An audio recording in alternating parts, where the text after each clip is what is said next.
सयजन एमडिपि आंखौ बुंदों गभर्नमेन्टआ जोंनि खामानिखौलाय मावमारना मावमाराब्रा आदा मानोथो जेबो जाया कनभिट जाबाय थादों जाबर जीवन जाबाय थादों हा लाइफ इमप्रुभमेन्ट होबाय थादों मावनो मावमारा गभर्नमेन्टआ आंथ' बुंदों आंथ' मिथिया बेखौ दा गभर्नमेन्टआसो मिथिगोन एसोसिएसनफोरासो मिथिगोन बिसोरनि मन्त्रि एमएलएफोरासो मिथिगोन बिथांमोना बुंबाय आंखौ बिक्रम दादा नोङो मोनसेल' खामानि माव गभर्नमेन्टआ जोंनि बे एनडिपिनि थाखाय मावमारोना मावमारा नों जोंनो मोनसे प्रुफ होलाय बेनो नोंनि थाखाय देरसिन खामानि बेनो जागोन होननानै आंखौ बुंबाय अब्ला आं जेब्ला जेलनिफ्राय गबाय जेलनिफ्राय गनायनि उनाव हा आङो मास मोनसेनि उनाव जेब्ला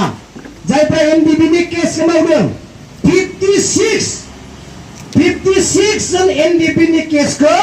सासे कनकन कलिता होननाय सासे एडभकेटआ लादों नागिरै नागिरै नागिरै नागिरै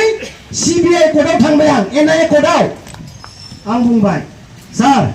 আপনার লগত কথা পাতিব লগা আছে আপুনি আজি কক মই বিচাৰৰ পৰা আহিছো কি আছে কাম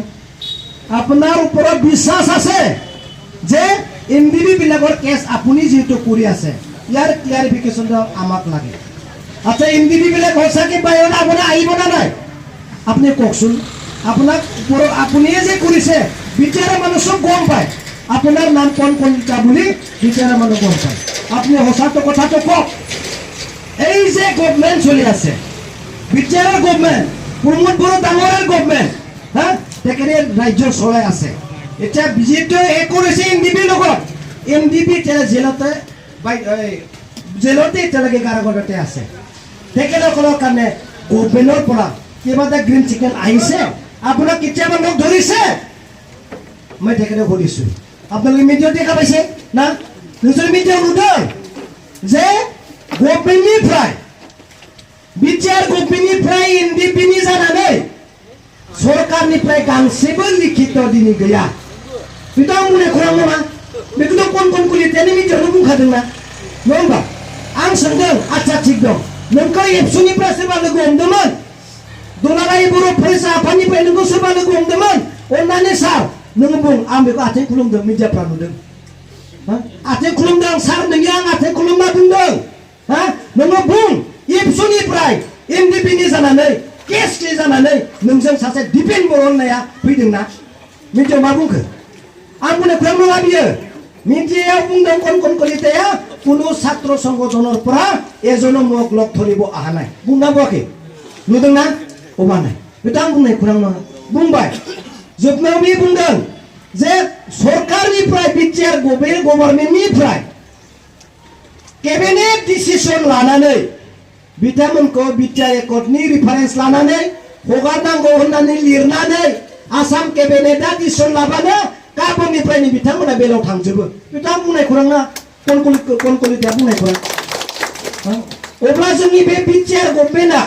प्रमोद बर'जों दैदेनजानाय सरकारा मानो दिनैसिम कैबिनेट डिसिजन लानो हाया होनना आं बेखौ सोंदों এটা আপোনালোকৰ এই কথা কিয় মানে মইতো নাজানো পলিটিক্যাল কি কনফ্লিক্ট আছে মইতো নাজানো তো ল'ব লাগিব যেটো একৰ্ড কৰিছে এনডিপিয়ে बेथ' आं बुंनाय खौरां नङा मिडियायाव डाइरेक्ट सासे कन कलितानि एडभकेट जाया हेन्डेल खालामदों बेनो डिपार्टमेन्टआ हेड बेनो मावग्रा कन कलितायानो बेयो स्पष्ट होखाबाय কোনো फरायसा आफादनिफ्राय কোনো संगठननिफ्राय কোনো व्यक्तिगतनिफ्राय কোনো सरकारनिफ्राय एनडिपिनि जानानै मोनसेबो टपिक दिनै बै समाव आं थांनायनि सिगाङाव रायलायाखै मिडियायाव बुंबाय आं जेब्ला मिडियायाव कन कलिताखौ बुंबाय अब्ला जुननि 12 तारिख आसाम गभर्नमेन्ट आरो बिटिसि गभर्नमेन्ट रायज्लायबाय लेखाया आंनियाव दङ माइनुसा आंनियाव दङ रावनियावबो गैया दुलाराय बर' फरायसा आफादनियावबो गैया रावबो सासे इएमएमसि लकेलनियाव गैया दङ मात्र प्रमोद बर' सार आरो आसाम सरकारनियाव आरो आंनियाव दं हरबाय आंनो नायबाय जे जों एनआईए कोर्टजों जों रायलायसिगोन जे मोनसे लिखित एनआईए कोर्टआव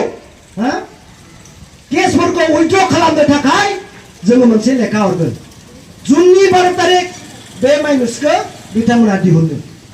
आं खुसि बिथांमोनखौ आं फन हरबाय नोंथांमोननि थाखाय रायलायबाय नोंथांमोना धैर्यजमना था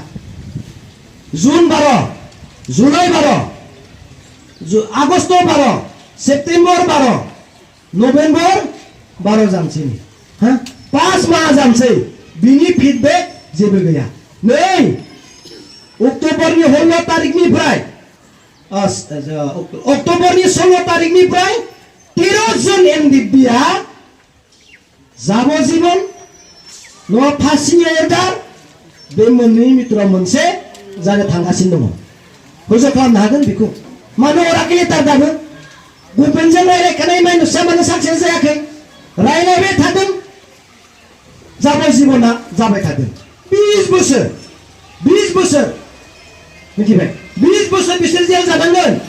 होमबा जुदि 20 बोसोर जाखांनायनि उनावसो गभर्नमेन्टआ नै जों रायलायगासिनो होनबा मानसिया थैखांनायनि उनाव दै लुबा मा जागोन दै दुबा नङा होमबा दा गभर्नमेन्टआ बयबो मिथिगौ बिटिसिआव आसामाव जेसेबां गिदिर नेता दङ जोंनि बिटिआर गभर्नमेन्टआव प्रमद बर' बिथांनि दैदेननाय सरकाराव बै मन्त्रि एमएलएफोरा बिटिसिआव एसेम्बलियाव एनडिपिखौ हगारनांगौ होननानै आसामाव लिरना हरबानो आसामनि केबिनेटआ बेखौ रायलायगोन रायलायनानै एनडिपिनि केसखौ सल्भ खालामनो हानाय केपासिटिया दङ मिथिबाय दासिमबो लेखा गैया बे आसामाव हरनाय एनडिपिखौ सख'नांगौ होननानै बै आसाम बिटिसि केबिनेटआव हा एसेम्बलियाव कपि नागिर नोंसोर रायजासो जों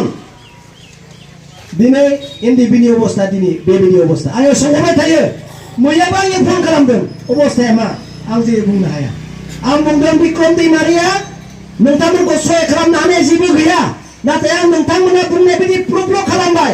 गभर्नमेन्टनिफ्राय छात्र संगठननिफ्राय बबे मोनसे अर्गानाइजेसननिफ्राय नोंथांमोनखौ हेल्प खालामनाया मिसा होननानै आं दिनै निउसाव कन कलिता जाया एडभकेट बियो बुंबाय नोंथांमोननि साननाया जानाय नंला होनना आं बिथांमोनखौ बुंनो गोनां जादों मानो हाया गभर्नमेन्टआ गासिबो खालामनो हायोना